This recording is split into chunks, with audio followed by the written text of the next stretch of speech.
Welcome to the James Millikin Homestead.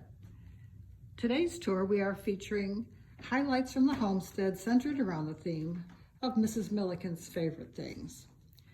And of course, I'm sure if Anna was here today, she would undoubtedly say that her favorite thing was her beloved husband, James Millikin. James and Anna both grew up as children in the same area of Pennsylvania. Anna's father was pastor of a church that eventually relocated to Mount Zion. James was working with his father as a farmer, and in his many activities with herding animals out to the growing Midwest, made many trips to Danville, to Decatur, to the surrounding areas to sell his livestock. And they eventually were introduced and formally courted and were married out in Mount Zion. They moved to Decatur, James realizing that there was a lot of opportunity for financial growth in the Decatur area. And this house was built by James for himself and his wife about 1875, and they were married in 1865 and lived for a number of years in a small cottage not far from here. But James, as he became more successful, decided to build an impressive home in this area that better reflected his position in the community. Now, as we look around, we notice that the house undoubtedly carries the hallmarks of Anna's education at the female seminary in Pennsylvania. Her appreciation of the fine art and all the fireplaces that are present in the house are considerably more ornate and sophisticated than what we typically see in a late Victorian house. In particular, the tile work that we see in front of the fireplace is exquisite and was brought back from some of their many trips to Europe. Beautifully done and very unusual for this part of the country and definitely for the time period. We're standing in the formal parlor right now, and this would have been the room where they would have entertained formal guests, the pastor, prominent members of the community, and we see a typical Victorian period horsehair settee and chairs laid out for tea for the afternoon's entertaining events. As we go through, we'll notice that there are a large number of sculptures that Anna had acquired on their trips to Europe and that she placed in various locations in the house. And we have a corresponding bust on the other side. Beautiful pieces of marble work. And Anna always envisioned that their house would become a source for the arts and would become a museum after they were both gone, to encourage the growth of arts in this part of Illinois in what was really pretty much a rough and tumble country village at the time they were living here, very still kind of on the peripheral of all the activities and development of the time. Now, as we go through the hallway, one of the things that we'll notice is that this does not look like the hallway, the entry hall in a typical Victorian home. Most homes of that period, you would have walked in and there would be a staircase directly in front of you going up to the second floor. That is exactly how the house was originally constructed in 1876, but Anna, being very foresighted, decided to move the staircase off to the side to allow you a very long vista as you came into the house. So you got a very open, airy feeling, a feeling of great space and light to welcome the guests with. In this sense of her design, she was very progressive in anticipating a number of later developments in the prairie architecture and the appreciation of open space and long vistas that became more popular. As we go across to the other side, we are entering the music room. And this would have been the less formal room for entertaining lady friends or more casual gatherings. Still somewhat formal, but not quite as formal as the north parlor. This is the south parlor. And of course, set up today as the music room.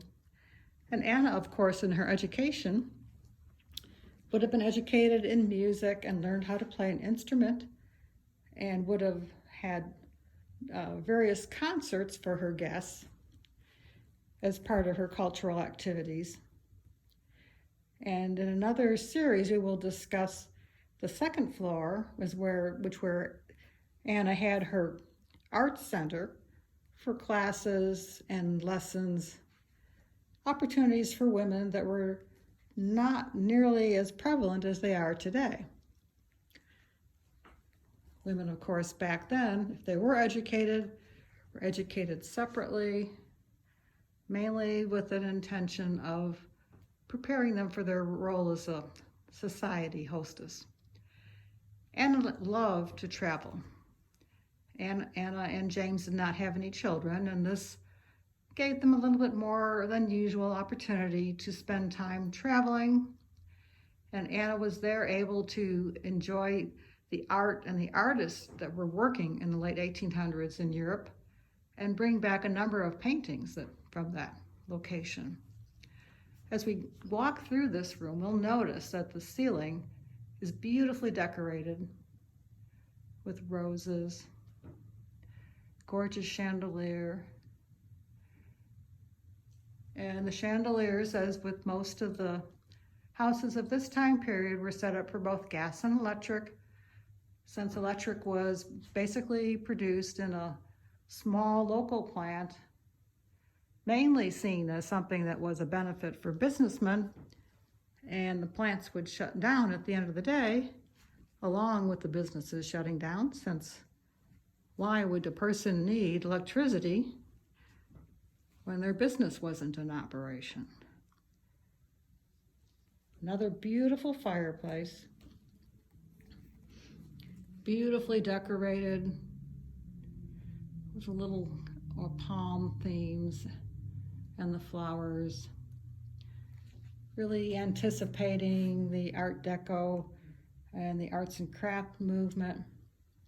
And another of the beautiful fireplace thresholds that Anna brought back from Europe, complemented very nicely by the beautiful rug.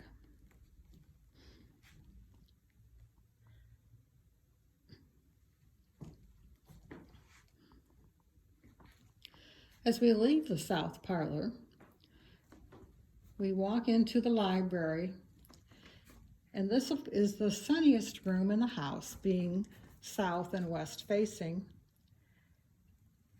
And in Anna's mother's later years, her mother lived here for a brief while. And after her mother passed away, it became Mr. Millikin's office.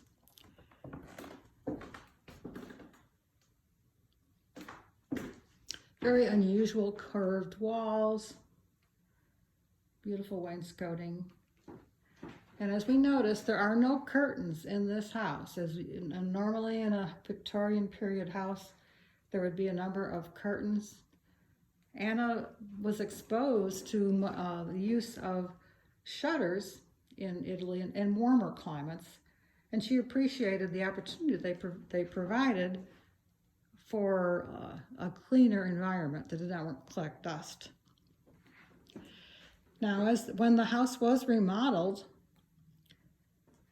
in the 1880s, they were added indoor plumbing. This was quite an unusual feature for that time period, when outhouses were very common.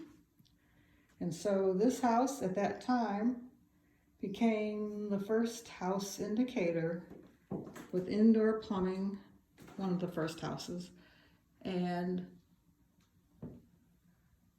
was a wonder to everyone that saw it, since that was very unusual at the time.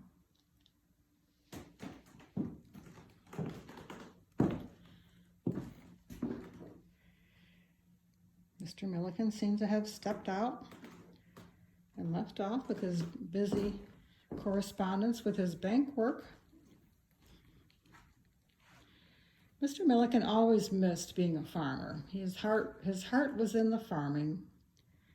As they always say, you can take the boy off of the farm, but you can't take the farm out of the boy. And he still always loved to hunt, and at heart considered himself to be a cattleman. Won a number of prizes with his cattle at the state fairs. And as we move through the hallway here,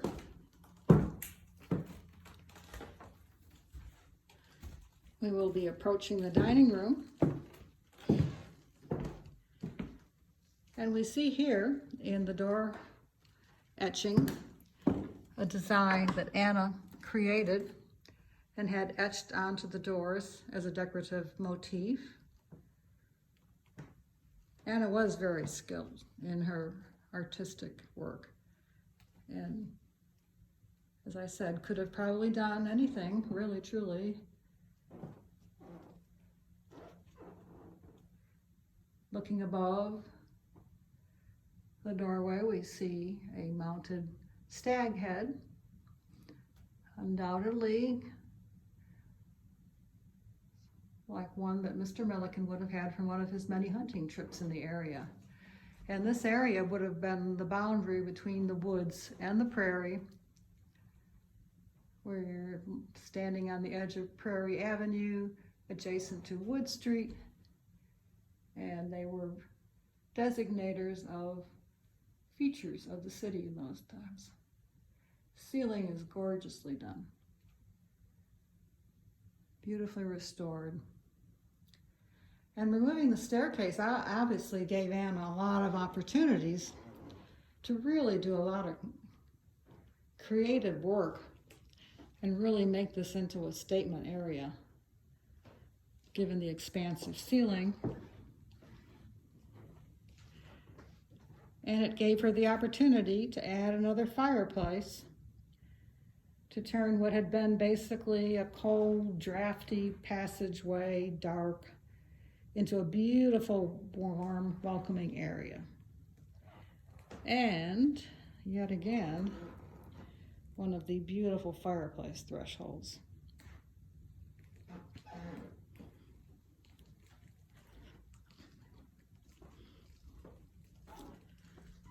Last but not least, we will look at the dining room. And first thing we'll notice on entering here is the beautiful ceiling decorated to look like the inside of a gazebo with vines growing over it. And this was original to the house, and we have found samples of canvases that were painted that show the same design, which has been reproduced on the ceiling for our enjoyment today, along with a massive chandelier.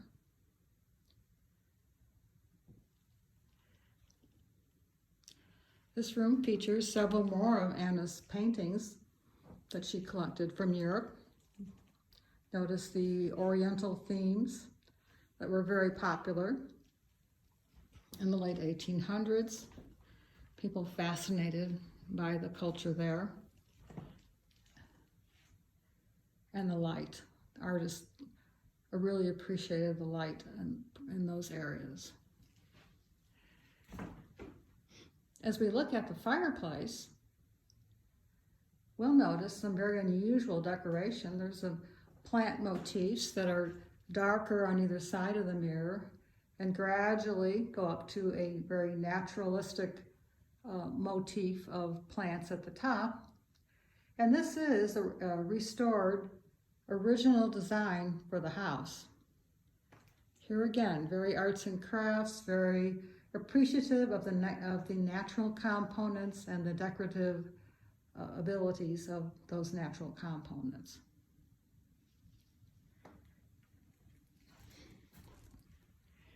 The fireplace threshold in this room I would consider to be much more typical of the period, with a more subdued tile work,